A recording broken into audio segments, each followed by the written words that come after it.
कि कोई हराने वाला नहीं है, कोई मोदी का सामना करने वाला नहीं है, तो भैया सामना करने वाले भी आगे हैं। बीजेपी को मुंह की खानी पड़ी है। इसने भारत की राजनीति में एक अध्याय शुरू कर दिया है। ये जो अश्वमेध यज्ञ का घोड़ा छोड़ा हुआ है मोदी शाह ने, इसको लगाम लगाना, और इनकी बहुत बड़ी किरकिरी है ये मोदी और शाह की। तांडव चल रहा था जो एक कह रहे थे कि विपक्ष मुक्त भारत बनाना है, ये विपक्ष मुक्त भारत बनाना ये संभव नहीं है, ये सिद्ध हो गया। बीजेपी से बड़ा धोखा देश को कोई दे सकता है? दिया है किसी ने? आज तक नहीं दिया। इतना बड़े धोखेबाज के जो बीजेपी लगातार सेंधमारी करती है और कई बार देखने को मिला है कि तोड़ मरोड़ करके सत्ता अपनी बना लेती है, लेकिन इस बार उल्टा ही पड़ गया ये दाव। कैसे देखते हैं? देखिए, बीजेपी का जो मोडस ऑपरेंडी रहा है वो उनके पास मतलब जो ईडी, सीबीआई, इनकम टैक्स, ये तमाम मशीनरी को इस्तेमाल करते हुए और ह्यूज मनी, तो ये पैसे और इसका खेल है। और इसमें जो लोग मतलब कम कर जाते हैं, डर जाते हैं या मतलब लालच में पड़ते हैं, उन लोगों को वो लेके सरकारों का उल्टा पलटा करती रहती है और अपनी सरकार अपने उसमें ये करती रहती है। यही जो महाराष्ट्र में हुआ, महाराष्ट्र में शिंदे को लेके जिस तरीके से अंदर से तोड़फोड़ मचाई थी, इसी तरीके से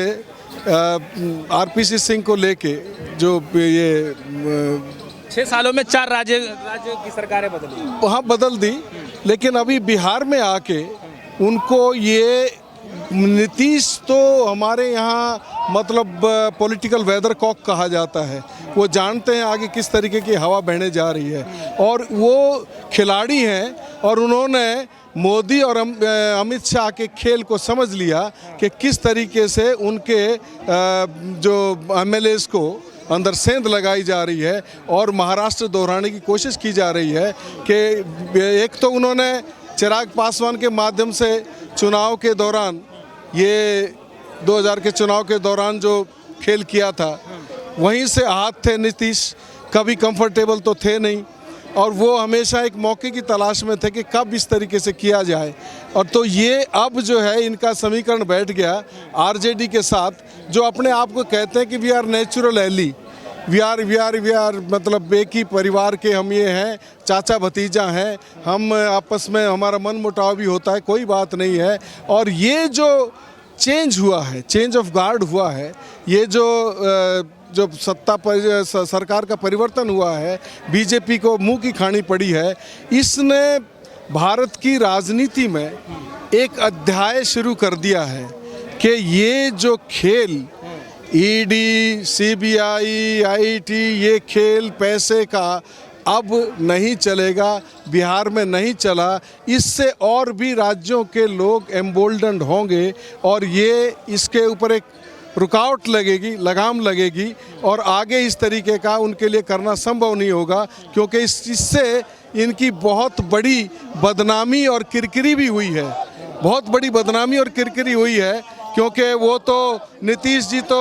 वो लेके बैठे हैं वीडियोस, और उनके जो टॉक्स जो हुई है, किस तरीके से एमएलएस को तोड़ा जा रहा था, तो ये एक बहुत बड़ा परिवर्तन है और ये शुभ है भारतीय राजनीति के लिए। ये जो फासिज्म का जो एक मतलब तांडव चल रहा था, जो एक कह रहे थे कि विपक्ष मुक्त भारत बनाना है, ये विपक्ष मुक्त भारत बनाना ये संभव नहीं है, ये सिद्ध हो गया है। 24 का आगामी चुनाव है 1-2 सालों के बाद, और उससे पहले बीजेपी खेमे से ही पल्ला गिर जाना, मतलब क्या लगता है बीजेपी को भारी झटका? बीजेपी को झटका, देखिए बीजेपी के साथ जो भी क्षेत्रीय दल लगा, इसने उसको खा लिया, और ये अब ये क्षेत्रीय दल अब महसूस करने लगे हैं, और नड्डा ने जाके वहाँ बोल दिया कि अब क्षेत्रीय दलों के दिन लद गए हैं। लेकिन क्षेत्रीय क्षत्रप अभी भी उस तरीके से इस देश के अंदर, भाई रीजनल पूंजी तो है ही ना, नेशनल कैपिटल का और जो कॉरपोरेट कैपिटल के साथ रीजनल कैपिटल का एक कंट्रडिक्शन तो है ही है, उसको कैसे ख़त्म करोगे तुम? तो बिहार हो, महाराष्ट्र हो, बंगाल हो, आंध्रा हो, तेलंगाना हो, ये केरल हो, ये सब क्योंकि बीजेपी का ये हिंदी हिंटरलैंड में ही ज़्यादा करके स्टे था और इसी के माध्यम से वो 24 को ये देख रहे थे, व्यू कर रहे थे कि किस तरीके से मतलब हिंदुत्व का एजेंडे को आगे बढ़ाएंगे। मेरा सजने से पहले ही नहीं लग रहा है कि बारात वापस चलेगी 24 वाली? 24 वाली बारात आप एक तरीके से ठीक ही कह रहे हो कि ये जो इन्होंने एक मुहिम चला रखी थी कि कोई हराने वाला नहीं है, कोई मोदी का सामना करने वाला नहीं है, तो भैया सामना करने वाले भी आगे हैं और ये विपक्ष की एकता के लिए अब जो है वो एक ज़मीन तैयार करेगा। ये जो मूव है, ये जो बिहार में जो आरजेडी और जेडीयू की सरकार बनना, ये अब विपक्ष को एक गोलबंद होने का एक आधार प्रदान करेगा और ये बहुत बड़ा चैलेंज खड़ा होगा, जो चैलेंज अभी तक दिखाई नहीं देता था वो लेकिन बीजेपी के नेताओं का ये कहना है कि जो है प्रधानमंत्री मोदी जी के चेहरे पे नीतीश जी चुनाव जीते थे, तो जाहिर सी बात है कि जिन्होंने मतदान किया तब उनके साथ धोखा हुआ है। देखिए, ये प्रधानमंत्री के चेहरे पर जीते थे या नीतीश के चेहरे पर जीते थे,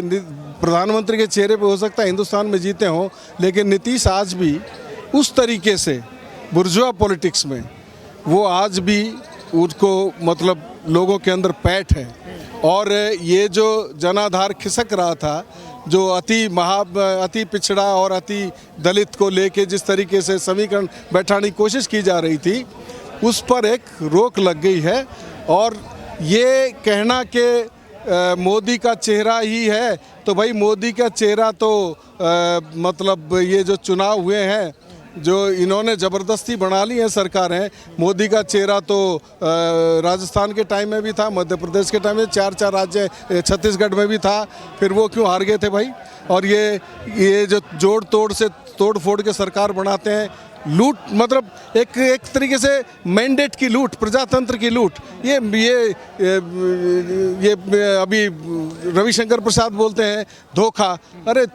बीजेपी से बड़ा धोखा देश को कोई दे सकता है? दिया है किसी ने? आज तक नहीं दिया। इतना बड़े धोखेबाज के जो जनतंत्र का जो मैंडेट को, लोगों के मैंडेट को जो हरण कर ले, जो खरीद ले, जो